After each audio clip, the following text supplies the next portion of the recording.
Araka ny volazan'ny mpahay toe-karena tseratra Zafimahoro, mitetika asa dia sima dia trosa mitetina 400 tapitrisa dolara. Banky raisam-pirenena dia nilaza hoe tsarainareo io vola io. 150 millions de dollars ividianana finday ho an'ny olona 10 millions, 250 millions de dollars ividianana jiron'akoho ho an'ny fianakaviana 3,5 millions.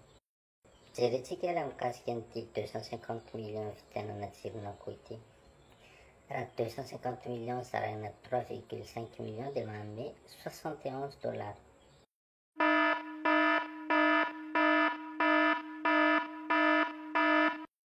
Ao anaty internet dia hita mazava fa 50 centimes de dollars ny vidin'ny jiron'akoho iray.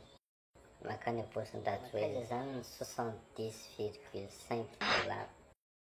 Zara fa mahazo ny vahoaka. Jereo tsara ny zaza andaben'ilay ramatoa iny fa hibaby-trosa. Baby-trosa ny taranaka malagasy. Izy kosa dia manao izay danin'ny kibony. Tsy vitan'izay, hita fa ny mpikambana TGV ihany no mahazo, izay manana karatra mpikambana ihany no mahazo. Mazava izany fa tsy filohan'ny malagasy ty Cédric ity, fa filohan'ny volomboasary irery ary tsy fanarahan-dalàna rehetra izay atao any am-ponja mendrika azy.